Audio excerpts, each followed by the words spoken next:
好 ，CIA 说，因为他们最近被裁掉很多人，哦，因为马斯克不是现在要什么要裁政府官员嘛，很多地方包括国务院啊，包括 CIA 啊、国安会啊、国安局啊什么，其实很多都被裁掉了。哦，有段时间不是听说华盛顿的房子跌价了，有很多官员都失业了哈。那 CIA 说，好，美国失业的探员恐怕被中共吸收了，不是我对不起美国啊，我愿意替美国效劳啊，但是你不要我啊，那既然你不要我。此处不留爷，自有留爷处啊，对不对？处处不留爷，爷当八路去啊，爷当八路去就是这样子啊。哦，所以呢，2030年以前，就美国中共就可以取代美国了，因为呢，他们的情报工作都被这个会做得比美国好，所以这个中国了哈。那 CIA 有一个年度报告说，大陆在2030年的军事经济的综合能力可能可以取代美国，哦。而且解放军能够长程而且精准打击关岛、夏威夷、阿拉斯加，所以呢，这是造成了这个世界的威胁，而且是变成世界最大的威胁。啊，那法国媒体去曝 CIA 报告啊，说呢，大陆的军队现代化对台湾的威胁也升高了啊。那另外呢，这个中国国防部说，美方不应该这么乱想啊，然后呢，就说我们是他的强大敌人。哦，说我们跟他会冲突对抗，中美选择不应该是这样的，我们应该合作的哦，干嘛一直想说我们要对抗你呢？啊，另外呢，我们的国防部说呢，辽宁舰在台湾东南海域出现了，所以呢，军方全程掌握监控。原来是说呢，端午节会演习啊。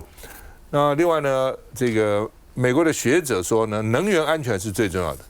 大陆如果军事封锁我们的话，能源怎么办？你现在天然气在你发电的一半以上，还在那边沾沾自喜哈。那到时候一围以后，你天然气怎么进来啊？所以呢，路透社也说，美国会扩大对台湾的军售，来加强大陆武力犯台的嚇阻力道，叫嚇阻大陆来犯台哈。那当然，大陆会不会被因此呢就被嚇阻啊？要看呢双方的这个实力的消长。我们去看看 CIA 的这个报告。仿佛科幻电影，发射雷射几秒就能切断小树枝，1分钟可切断直径10公分的树干。机器狗搭载雷射清除障碍的仪器，可取代人力，应用于电力、铁路或消防破拆救援等场景。中共武警山东总队进行无人机特训，高空侦察组先用4旋翼无人机搭载热成像系统，监视恐怖分子逃逸方向。第一台穿越机撞破玻璃，后面的穿越机陆续跟上，对恐怖分子可能藏匿的地点逐一侦搜。由于穿越机体积小、速度快、机动性高，不到30公分的狭窄通道照样来去自如。确认歹徒行踪后，其中一台穿越机发射烟雾弹，环绕目标，干扰视线；另一架在地面抛投阻车钉，逼停车辆，从发现到打击过程不到10分钟完成任务。有鉴于中国军队快速现代化，对台湾胁迫持续升高，也难怪美国中央情报局 CIA 在即将出版的年度报告中，将中国列为全球最大威胁。美方不要总是有意或无意为自己拟想强大的敌人，这种做法既不理性，也极其危险。法国媒体《快讯周刊》独家披露 CIA 报告内容，指出中国企图在2030年取代美国，成为最具影响力的全球大国。更重要的是，解放军有能力使用传统武器，对西太平洋美国周边地区，例如关岛、夏威夷、阿拉斯加等进行长程精准打击。CIA 警告，川普政府整顿裁撤情报单位，恐为中国、俄罗斯创造渗透机会，吸收失业探员，增加美国安全风险。安妮，美国说中国大陆的经济、科技、军事越来越强，这没问题。但如果说中国大陆是全球威胁，臭西郎，中国是造成全球威胁，还是美国威胁？是威胁了美国的安全，还是威胁了美国剥削全球的利益呢？是谁以洗衣袋为理由入侵伊拉克，制造了无数白骨？是谁干预了叙利亚经济崩溃，数百万人经济面临饥饿和贫困？是谁在破坏国际的安全跟稳定？是谁在侵犯他国人民的权利？是谁把拉丁美洲和加勒比海视为自家的后院，大搞新门罗主义，推翻别人国家的政府？是谁军事基地遍布西太平洋？是谁在全球大搞监控？是谁以长臂管辖为由，把优秀的企业大佬和家人动不动就抓起来，因为你赚的钱比我的企业赚的还要多？是谁高举着关税大棒，毫无道理威胁全世界，只为了私人炒股发大财？哦，他今天赚9亿，他今天赚11亿。所以，美国以对等为名行霸权之实，将美国优先凌驾于国际规则之上。它的关税政策到目前为止，全球都反对，拉大全球的贫富差距，让所有的制造业、生产业、所有的业一片萧条，剥夺了南方国家的发展权。所以，我们再问，谁是全球最大的安全威胁？目前谁是全球最大的经贸威胁？是谁北炸南盟、东侵伊拉克、西乱叙利亚，烽火连年，百谷必野？是谁以美元为刃，割裂全球经济，以科技为枷锁，求顾他国命脉？斯诺登接他监听之仇，阿桑奇铺他战争之尾，弗洛伊德泣血街头，印第安冤魂萦绕荒原。所谓的民主灯塔，实乃帝国谎言；所谓人权卫士，无非双标妖魔。所以现在乃至未来很长的一段时间，全球的威胁都不会是中国大陆，而是荒谬的美国。那进，CIA 的这份报告呢，非常的有参考价值啊。主要就是说，对于美国来讲，它一定要塑造一个它的假想敌嘛，一个全球最大的一个假想敌，它才可以呢去 push 啊整个这个政府呢来朝这种强军强权这方向去发展。特别是呢 CIA 呢有生存的危机感，我们之前的时候就已经讲过了哈。当这个马斯克他这边大裁这些不管是 CIA 的啦、FBI 啊哈这些人员的时候呢，他就是拱手让这个中国在这方面呢获利哈，而且呢，特别是呢，川普的他的 MAGA 哈，他让美国再次伟大。他现在呢，真的是面临到一个临界点哈，就在于是说，第一个，它的关税的措施，根据路透社统计，他就统计了什么标普的500大企业里面的什么几家企业啊等等啊，已经造成了全球的企业的340亿美元的损失了。好，那这样子。然后像是国际美国贸易法院禁止它，然后联邦上诉法院呢又核准它，这样子翻来覆去的时候呢，你就增加了全球企业在面对关税危机上面的一个困难度啊。所以这个是呢，使得这个川普呢，他要透过关税呢来跟全球这个大征关税，解决他的双赤字问题呢，面临到的第一个障碍。所以这是他的第一个崩溃。第二个崩溃呢，就是刚才大家已经一直提到的哈，就是他在针对哈佛所采取的这些行动哈，特别是这个 Rubio， 他现在是针对性的哈，要针对中国的学生到这个美国去呢，来实施这个禁令。其实说穿了啦哈，在奥巴马时代的时候，当时的美国国安会的有一位分析师，策略分析师，他当时就说，这个是中国的威胁哈，是对美国来讲是第一次，他面对到一个就是非基督教，哈，然后非白人的一个强大的威胁。其实说穿了，这个背后里面还是一个种族的问题哈，还是在于一个基督教文明跟一个他们非常陌生的哈一个中华的文明，白人至上主义，白人至上主义哈，所以它其实还是这样子的一个冲突哈。那但是呢，当美国呢去丧失了，其实你这样子去整这个常春藤这个学校啊，是丧失了美国之所以强大的一个最大的优势，而你摧毁了这个优势的时候呢，美国就再也不伟大了。好，那所以呢，川普的让美国的再次伟大，其实呢里面呢包含的是说，美国现在面临到中国竞争的一个威胁感。当一个国家呢有强大的一个威胁感的时候呢，说他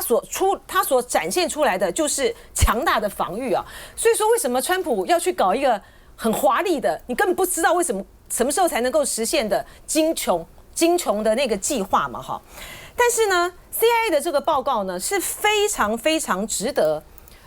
谁来警惕的？是是台湾要值得警惕的哈。这里面呢，要跟大家呢大力的推荐一下。昨天是5月29号，刘香彬将军呢在赵先的少康上线了哈。做了非常精辟的哈，而且是很专业的啊一个分析。他的这个分析呢，把台湾跟这个中国大陆，我们现在战力之悬殊啊。然后我们现在所面对到的困境哈，就是我们跟大陆，你不可能再进行这个军备竞赛。最重要的是，美国在中国的中国大陆的这些军武，无人机啊、有人机啊、无人机、有人机、无人艇、有人艇，好各种各样的这样子的发展之下，特别是 CIA 的报告里面提到说，他现在可以到夏威夷啊、阿拉斯加、关岛。大陆不就是已经进行了它的那个极音速导弹的这个试射？它的确啊，它精准打击啦，好，所以在这种情形之下，一旦台海有战事的时候呢，美国不可能介入的啦，特别是川普不可能介入的。我们现在要防范的，而是当川普有一天真的跟习近平他们上了谈判桌的之后。他到底会把台湾，他是不是会把台湾卖掉？当美中双方呢达成一个很好的，对于川普来讲很好的贸易协议的时候，他不是已经告诉我了吗？有利于和平统一。好，我最后一点哈要讲到就是刘将军呢昨天在少康上线了啊，他讲到这个东西呢是我过去从来没有听过的哈。一个呢就是原来在这个俄乌的战场上面。俄罗斯的无人机竟然是有光纤的，一个10公里长吧，是不是？一个10公里长的这个光纤，所以呢，出现了这样子的一个无人机打击的时候呢，所以它也让美国或者是其他的应对的个国家呢，现在要发展那个武器就是那种什么AI 啊或什么样的武器去打击它，这是第一个。第二个。刘将军讲到，他说因为是光纤，所以你侦测不到，因为是有限，对不对？所以他要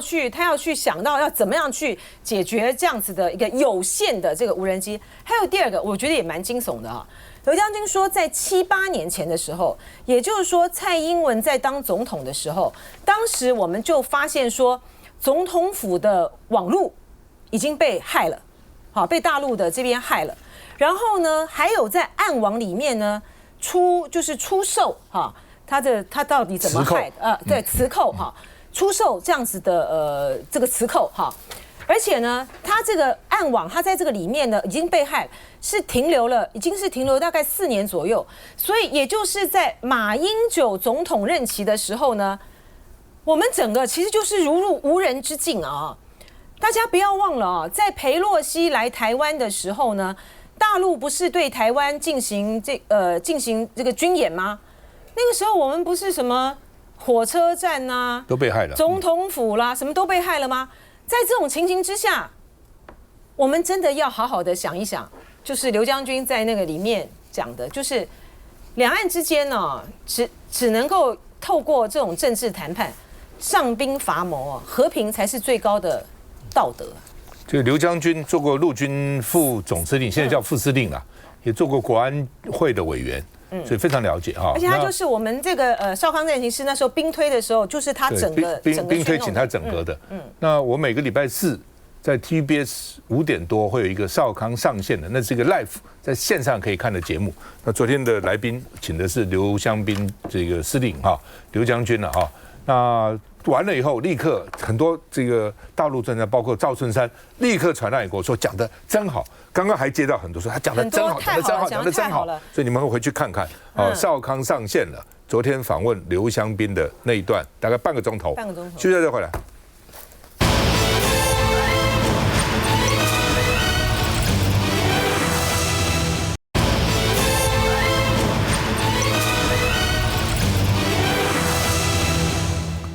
那么，因为我们要打不对称战争，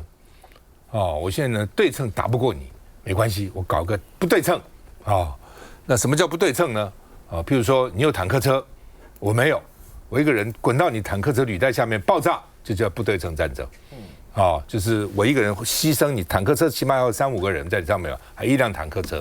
我一个小小的东西把你一个大东西炸掉，叫不对称战争啊。那日本那时候搞那个什么神风特工队，其实也是这样，用一个小飞机啊，然后这个上面再有个飞行员，突然打你的船，如果沉了，然后军舰啊，不就我就赢了吗？啊，那所以我们现在就搞这种海巡署哈，就是这个军方了哈，现在要搞这种无人艇啊，小艇。哦，大概人也牺牲也太大了啊！谁愿意去开那个艇啊？用无人艇干嘛呢？他现在要标，说呢，将来做这个无人艇呢，然后发起的不对称战争，打老公的船啊。那12家来说有12家来这个投标啊。那一家公司呢，就是雷虎科技啊，他们想先试一下啊，所以呢就搞了一个这个无人艇啊。而且呢，还说是逆中的，他们现在都否认了，所以这个我们不是逆中的哈。突然不见了，真的这逆到哪里去？大家也不知道跑哪里去了哦，所以他们就悬赏20万，所以能找到的话呢，希望把这个船找回来啊。那开始我看我以为是人，他说不是，是这个艇啊。然后呢，大家就哇，网络上就高兴了，哇，20万了，赶快去找哈，到底在什么地方哈？这个他现在说我这个不是作战用的，是商用小船，2米长，商用小船啊。那这个是在做逆中群游测试，因为天候不佳，通讯中断，失联了啊。我们并不是攻击型的无人艇啊，那这现在都很怕啊，说我是攻击，不是，都不是哈。那特别强调，不是攻击型无人艇啊，是商用的啊。然后呢，网络当然就求他了，说呢要跟辽宁号，辽宁号是老共的航空母舰，最近就要到我们东部来了。有一说端午节的时候这边演习，有没有真的假的哈？那说呢跟辽宁号讲一下，要他们小心，不要碰到这个船了啊，要小心躲开它啊。所以他在苏澳外海不见了啊。那中科院说呢，这个12家厂商参与，你看有12家，包括这个雷虎科技，不过他之前有名了哈。但是呢，这个小艇不丢了不见了也不太好哈，所以他们要参加投标，你不能说到时候不见了跑哪里去呢？说这不是啊，我们是另外的哈。所以呢，他们都取个名字哈，比如说呢，有的叫做海沙，有的叫做探险家，有的叫食人鱼，有的叫黑潮哦等等哈。说呢，这个有12家厂商参与啊，那国内外厂商都可以来，在苏澳外海动态这个来展示啊无人艇的科技啊，所以呢，到时候呢用这个船来打老共的船啊。那另外呢，好，我们先看一下来。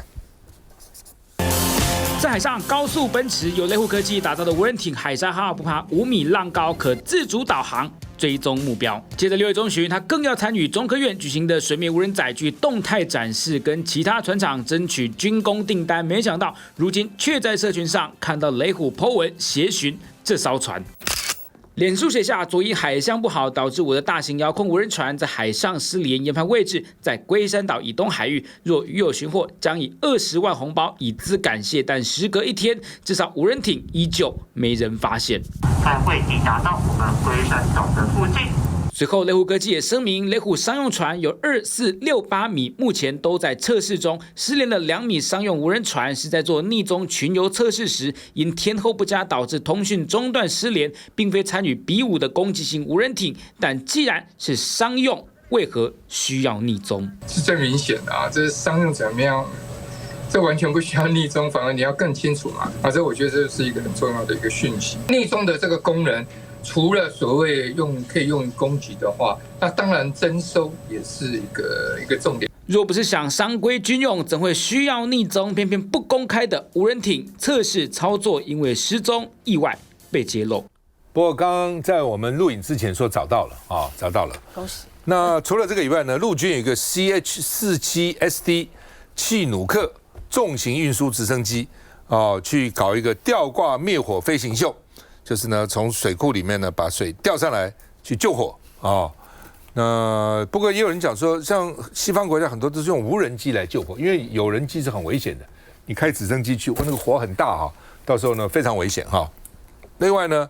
这个解放军啊，它的无人机越来越强哦，所以将来可能呢打一个像无人机打你像进到地狱里一样，那么惨烈啊。那台海什么时候会发生这样的事情 ？Bloomberg 说呢，打造新的护国神山，台湾机的无人产业还得加把劲。我们看一下。44馆作为重型运输直升机，今天要给你看如何执行大面积救火。洪水。利用乌山头水库操演机上视角罕见曝光，吊挂的是黑石油5000型水带，全长9.8公尺，容量1300加仑，约5000公升，载重5154公斤。对于地面的消防人员而言，一道水线的浇灌如同绝佳的保护，使他们避免受到高温的威胁。配合快速救火，陆军更搭配 ATV 全地形车，将水带快速运输到直升机上。另外，货舱运载系统的运作首度曝光。但44馆也有一项重责大任，就是吊挂 A22包和战术油囊，这可是 MYA2T 等野战整补使用的行动加油站。同样给你看机舱内视角，负责的官兵全程趴在吊挂舱门口，确保任务顺利执行。就我们一直对无人机开始的时候不是很重视。我几年以前讲说要赶快重视，赶快重视，还有一些军事记者还反对那现在情况是，台湾军方有1000架无人机，说未来呢这5年里面我们要再买3200架无人机，但是这个呢跟大陆比起来差太远了那个数量跟性能可能都差很远。来，博弈，讲到电动无人载具，一定会先提到无人机。先讲一下我们台湾做了什么。在2022年的时候，当时中科院花了3.1亿买了100架无人机，一台造价300万。结果根据新闻讲合约中规定这个无人机最大的航程要60公里就好像飞到15公里就掉了好多台根本飞不到60就开始往下掉。还有什么影像传输模糊啦、影像传输延迟等等的状况非常多。然后结果呢，在同年呢，当时的赖政府不气馁，继续加码。蔡政府那个时候向民间抛出了3000架无人机的订单需求标案高达500亿希望能够加速无人机的制造跟研发，想要打造出无人机的国家队。结果终于在去年2024年军用商规无人机标案开标了，终于开标了。因为从2022年到2023年筹划，2024年开标。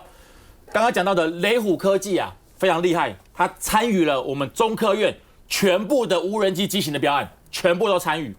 不管是这个舰载啦、陆用，然后还有幕后监测等等，全都参与。但不巧的，所有都落榜，没有一个得标。所以呢，我不晓得是不是因为他对于无人机可能研发的不顺利，所以呢，他就去改投标了无人舰艇的这个标案。结果真的标到了，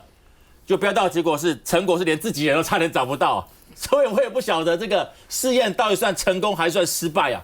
但我必须要讲，对于国家自主研发的产品，我个人绝对支持的，因为这代表了一个国家的实力，不管是在文化教育、科技也是非常重要。但是以台湾无人机的状况，尤其是不管是赖政府或者是蔡政府都极力在推崇无人机的情况之下，不要说跟对岸的大疆无人机比这个等级现在外国媒体都讲了，我们离研发成功都还有一段很长远的路要走这个问题真的要重视口号永远讲得很响亮，但做出来结果真的是离现实目标差距太多刚刚讲到了直升机 CH-47可能来救火，跟各位报告。那种救法在都市型火灾完全没办法使用，因为等他拿到水再到我火灾的地方救火的时候，恐怕都已经结束了，人都救不出来所以不管是美国、欧洲国家，甚至中国大陆，现在的救火方式原则上直接采用无人机来做。它可以有接水管的方式喷水的，也有直接在干式灭火器盖干粉的来做。这个部分才是我们必须要努力的方向跟目标但是可惜的是，赖政府现在还在拿我们的 CH-47的直升机来大宣传，说我们这个直升机好棒棒，我们的救火能力好强。但是跟世界各国比起来，那已经是差了很大段的距离台湾一直以来都是以高科技产业闻名世界，但是为什么在很多高科技的产品上面，我们台湾感觉起来越来越拿不出手了？我觉得这必须要注意赖政府，你好好想一想，近年来包括之前蔡英文政府，你们到底把预算重心都花到哪里去了？是照顾我们台湾的科技，还是照顾绿而有的团体？我觉得你必须多想一下，因为如果到最后台湾很多钱、很多资金都是投放在某一些特定团体，然后研发不出来好的结果的话，最后影响的不只是台湾国际的形象，甚至影响到台湾对于世界的竞争力，这才是对于国家一个最大的伤害。对了，你看那个救火它掉那么个水，对不对？你要从水库到那个火灾的现场，那是一段距离。除非你是不停的有飞机，很多这个直升机大军，水不断的掉，否则杯水车薪，去下来你再去载火又烧起来了，哦，还不如去救人呢。哦，我觉得救人啊，把人赶快救走，高楼救人，因为高楼我们的云梯车哦，最后只能到12楼，在都市里面到了这个15、16楼都上不去了，没有那么高哦，所以呢，这个你用比如说化学救火，化学的这种灭火可能还比较有效，比那个水光用水去，我这只是做个秀给大家看一下而已了，休息一下再回来。